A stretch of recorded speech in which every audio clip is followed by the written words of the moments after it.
ಹಾಗೆ ಏನೋ ತುಳ್ದಂಗೆ ಆಗತ್ತೆ. ಅವನು ಕೆಳಗೆ ನೋಡ್ತಾನೆ. ಅಲ್ಲಿ ನೋಡಿದ್ರೆ ಹೇರ್ಸ್ ಇರುತ್ತೆ. ಯಾರದ್ದು ಅಂತೇಳಿ ಹಾಗೆ ಬೆಂಚ್ ಕೆಳಗೆ ನೋಡಿದಾಗ ಅಲ್ಲೊಬ್ಳು ಹುಡುಗಿ ಕೂತಿರ್ತಾಳೆ.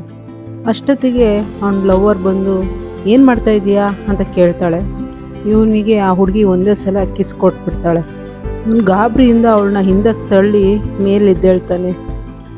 ಅವನು ಹೇಳ್ತಾನೆ, ರಿಂಗ್ ಕೆಳಗೆ ಬಿದ್ದೋಗಿತ್ತು, ಅದನ್ನ ಹುಡುಕ್ತಾ ಇದ್ದೆ, ನೋಡು ನಿನಗೋಸ್ಕರ ರಿಂಗ್ ತಂದಿದ್ದೀನಿ, ನೀನು ನನಗೆ ಎಸ್ ಹೇಳ್ತೀಯಲ್ಲ ಅಂತಾಳೆ. ನೀನು ರಿಂಗ್ ಹುಡುಕಿಲ್ಲ, ನಾ ಏನು ಹುಡುಕ್ತೆ ಅಂತ ನಂಗೆ ಗೊತ್ತು ಅಂತ ಹೇಳಿ ಸ್ಕ್ರೀನನ್ನು ಮೇಲೆತ್ತಿ ಆ ಹುಡುಗಿನ ತೋರಿಸ್ತಾಳೆ. ನಿನ್ನ ಸಹವಾಸನೇ ಸಾಕು ಅಂತ ಹೇಳಿ ಅವಳು ಅವನ್ನ ಬಿಟ್ಬಿಟ್ಟು ಹೊರಟೋಗ್ತಾಳೆ. ಅವನಿಗೆ ಸಿಟ್ಟು ಬರುತ್ತೆ. ಆ ಹುಡುಗಿ ಹೇರ್ ಸಿಟ್ಕೊಂಡು ಬೈತಾನೆ, ಯಾರು ನೀನು, ಯಾಕೆ ಹೀಗೆ ಮಾಡಿದೆ, ನೋಡು ನನ್ನನ್ನು ತುಂಬ ಪ್ರೀತಿಸೋ ಹುಡುಗಿ ನನ್ನ ಬಿಟ್ಟು ಹೋದ್ಲು ಅಂತ ಹೇಳಿ ಬೈತಾನೆ. ಆಗ ಆ ಹುಡುಗಿ ಹೇಳ್ತಾಳೆ, ಅವಳು ಏನು ನಿನ್ನನ್ನು ಪ್ರೀತಿಸ್ತಾ ಇಲ್ಲ, ಹಾಗೆ ಪ್ರೀತಿಸೋದಾಗಿದ್ರೆ ಉಂಗುರ ಯಾಕೆ ತಗೊತಾ ಇದ್ಲು ಅಂತ ಕೇಳ್ತಾಳೆ. ಆಗ ಅದು ಬೈ ಆಕ್ಸಿಡೆಂಟ್ ಅವಳು ತಗೊಂಡಿರಬೇಕು, ಬಾಯಲ್ಲಿ ನೀನು ತೋರಿಸ್ತೀನಿ ಅಂತ ಹೇಳ್ಕೊಂಡು ಹೋಗ್ತಾನೆ. ಅವನು ಅವಳನ್ನ ಹಿಂಬಾಲಿಸ್ಕೊಂಡು ಹೋದಾಗ ಗೊತ್ತಾಗತ್ತೆ ಅವಳು ಆ ಉಂಗುರನ ಸೇಲ್ ಮಾಡೋಕ್ಕೆ ಹೋಗಿರ್ತಾಳೆ. ಹೋಗಿ ಅದನ್ನು ಒಬ್ಬರಿಗೆ ತೋರಿಸ್ಬಿಟ್ಟು, ನೋಡು ಇವತ್ತೊಬ್ಬ ಬಕ್ರ ಸಿಕ್ಕಿದ್ದಾನೆ, ಹೇಗಿದೆ ಅಂತ, ಎಷ್ಟು ಬೆಲೆ ಬಾಳುತ್ತೆ ನೋಡಿ ನನಗೆ ಹೇಳು ಅಂತ ಹೇಳ್ತಾಳೆ. ಅದನ್ನು ಚೆಕ್ ಮಾಡಿದ ಅವನು, ವಾವ್ ಇದು ಡೈಮಂಡ್ ಉಂಗುರ, ನಿನಗೆ ಒಳ್ಳೆ ಬೆಲೆನೇ ಸಿಗತ್ತೆ ಅಂತ ಹೇಳಿಬಿಟ್ಟು ತೆಗೆದು ಒಂದಷ್ಟು ಹಣನ ಅವಳಿಗೆ ಕೊಡ್ತಾನೆ. ಅವಳು ಅದನ್ನು ತಗೊಂಡು ವಾವ್ ಥ್ಯಾಂಕ್ ಯು, ಮತ್ತೆ ಸಿಗ್ತೀನಿ ಬಾಯ್ ಅಂತ ಹೇಳಿಬಿಟ್ಟು ಹೊಡ್ತಾಳೆ.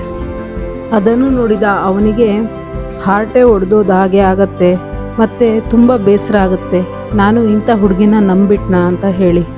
ಅವನು ಅಷ್ಟು ನಂಬಿಕೆಯಿಂದ ಅವಳನ್ನು ಕರ್ಕೊಬಂದಿರ್ತಾನೆ ತೋರಿಸೋದಕ್ಕೆ ಅಂತ. ಆದರೆ ಅದರಲ್ಲಿ ಮೋಸ ಹೋಗ್ಬಿಟ್ಟೆ ಅಂತ ಬೇಜಾರಾಗುತ್ತೆ. ಆ ಹುಡುಗಿ ಸರಿ ನಾ ಇನ್ನು ಬರ್ತೀನಿ ಅಂತ ಹೇಳಿ ಹೊರಡ್ತಾಳೆ. ಹೋದಂತಹ ಹುಡುಗಿ ರಿಟರ್ನ್ ಬಂದು ಸ್ವಲ್ಪ ಹೊತ್ತಿಗೆ ಅವನ ಉಂಗುರವನ್ನು ರಿಟರ್ನ್ ತಂದು ಕೊಡ್ತಾಳೆ. ಇದನ್ನು ನೋಡಿದ ಅವನಿಗೆ ಬಹಳ ಆಶ್ಚರ್ಯ ಆಗುತ್ತೆ. ಹೇಗೆ ಈ ಉಂಗುರ ಎಲ್ಲಿಂದ ಬಂತು ನಿನಗೆ ಅಂತೇಳಿ ಅವಳ ಮುಖವನ್ನು ನೋಡ್ತಾನೆ. ಆಗ ಗೊತ್ತಾಗುತ್ತೆ ಅವಳ ಕೂದಲನ್ನು ಕಟ್ ಮಾಡಿ ಅದನ್ನು ಸೇಲ್ ಮಾಡಿ ಇವನ ಉಂಗುರನ ರಿಟರ್ನ್ ತಂದು ಕೊಟ್ಟಿರ್ತಾಳೆ. ಅದಕ್ಕೆ ಇವನು ಕೇಳ್ತಾನೆ, ಅದು ಅಷ್ಟು ಪ್ರೀಶಿಯಸ್ ಆದ ನಿನ್ನ ಹೇರ್ಸನ್ನು ಅದು ಹೇಗೆ ಕಟ್ ಮಾಡಿ ಸೇಲ್ ಮಾಡಿದೆ, ನನಗೆ ಈ ಉಂಗುರದ ಅವಶ್ಯಕತೆ ಇರಲಿಲ್ಲ, ಯಾಕೆ ತಂದುಕೊಟ್ಟೆ ಅಂತ. ಆಗ ಹೇಳ್ತಾಳೆ, ನಿನಗೆ ಅವಳನ್ನು ಕಳ್ಕೊಳ್ಳೋಕ್ಕೆ ರೀಸನ್ನೇ ನಾನು, ಅದರಿಂದಾಗಿ ಅದನ್ನು ಸರಿಪಡಿಸೋದಕ್ಕೋಸ್ಕರ ನಾನು ಹೋಗಿ ಕಟ್ ಮಾಡಿ ತಂದುಕೊಟ್ಟೆ ಅಂತ. ಅದಕ್ಕೆ ಇವನು ಹೇಳ್ತಾನೆ, ಸರಿ ಆಯಿತು, ಅದರಿಂದಾಗಿ ನಾನು ನಿನಗೆ ಒಂದು ಟ್ರೀಟ್ ಕೊಡಿಸ್ಬೇಕು, ಬಾ ರೆಸ್ಟೋರೆಂಟ್ ಒಳಗೆ ಮತ್ತೆ ಹೋಗೋಣ ಅಂತ. ಆಗ ಇವಳು ಹೇಳ್ತಾಳೆ, ನಾನು ಆ ರೆಸ್ಟೋರೆಂಟ್ ಒಳಗೆ ಬರಲ್ಲ, ಯಾಕಂದರೆ ಅಲ್ಲಿ ಹೋದಾಗೆಲ್ಲ ನನ್ನನ್ನು ಓಡಿಸ್ತಾರೆ, ಅದರಿಂದಾಗಿ ನಾನು ಬರೋದಿಲ್ಲ ಅಂತ ಹೇಳ್ತಾಳೆ. ಅವಳು ಅಲ್ಲೇ ಇದ್ದಂತಹ ಒಂದು ಸೋಫಾ ಮೇಲೆ ಕುತ್ಕೊಂಡ್ಬಿಡ್ತಾಳೆ.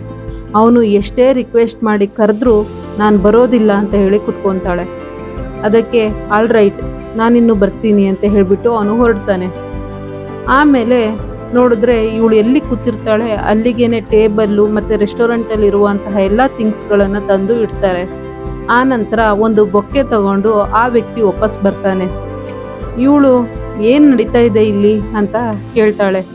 ಆಗ ಆ ವ್ಯಕ್ತಿ ಹೇಳ್ತಾನೆ, ನೀನು ರೆಸ್ಟೋರೆಂಟ್ ಒಳಗೆ ಬರಲಿಲ್ಲ, ಅದಕ್ಕೆ ರೆಸ್ಟೋರೆಂಟೇ ನೀನೆಲ್ಲಿದೆ ಅಂತೇಳಿ ಹುಡ್ಕೊಂಡು ಬಂದಿದೆ, ಥ್ಯಾಂಕ್ ಯು ಸೋ ಮಚ್ ಅಂತ ಇವಳು ಹೇಳ್ತಾಳೆ. ಆಗ ಅವನು ಓಕೆ ಸರ್ವ್ ಮಾಡಿಸ್ಲಾ ಅಂತ ಕೇಳ್ತಾನೆ. ಇವಳು ಓಕೆ ಅಂತ ಹೇಳ್ತಾಳೆ.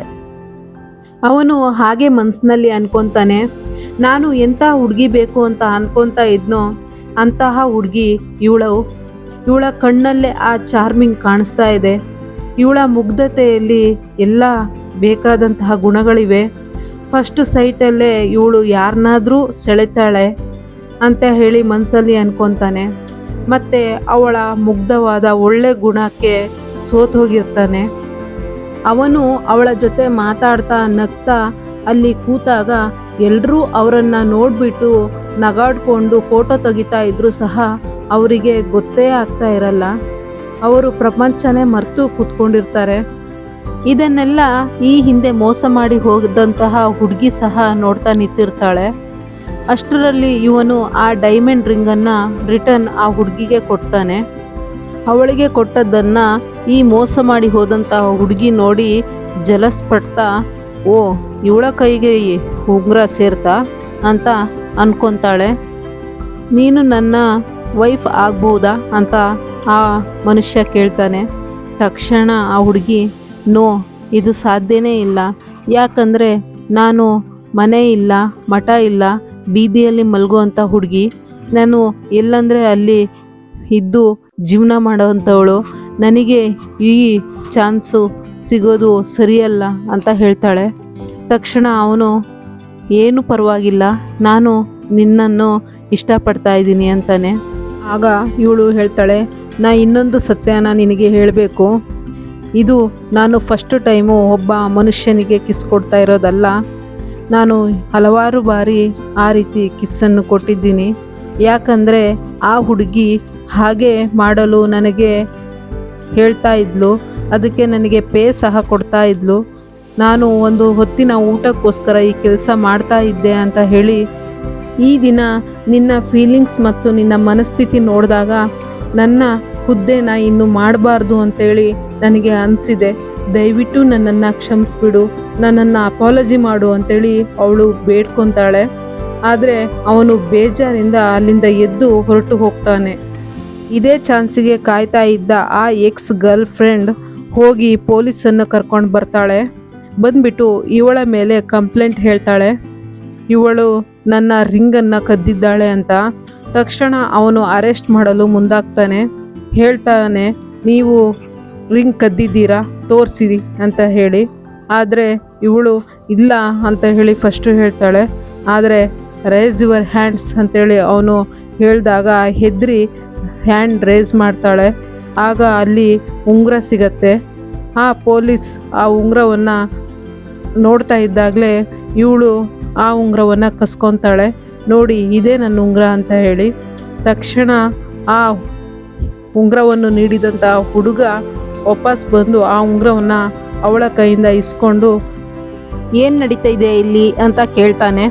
ತಕ್ಷಣ ಪೊಲೀಸ್, ಯಾರು ನೀವು ಅಂತ ಕೇಳ್ತಾರೆ. ಆಗ ಆ ಎಕ್ಸ್ ಗರ್ಲ್ ಫ್ರೆಂಡ್ ಇದ್ದವಳು, ಇವರು ನನ್ನ ಫಿಯಾನ್ಸಿ ಅಂತ ಹೇಳಿ ಇಂಟ್ರೊಡ್ಯೂಸ್ ಮಾಡಿಸ್ತಾಳೆ.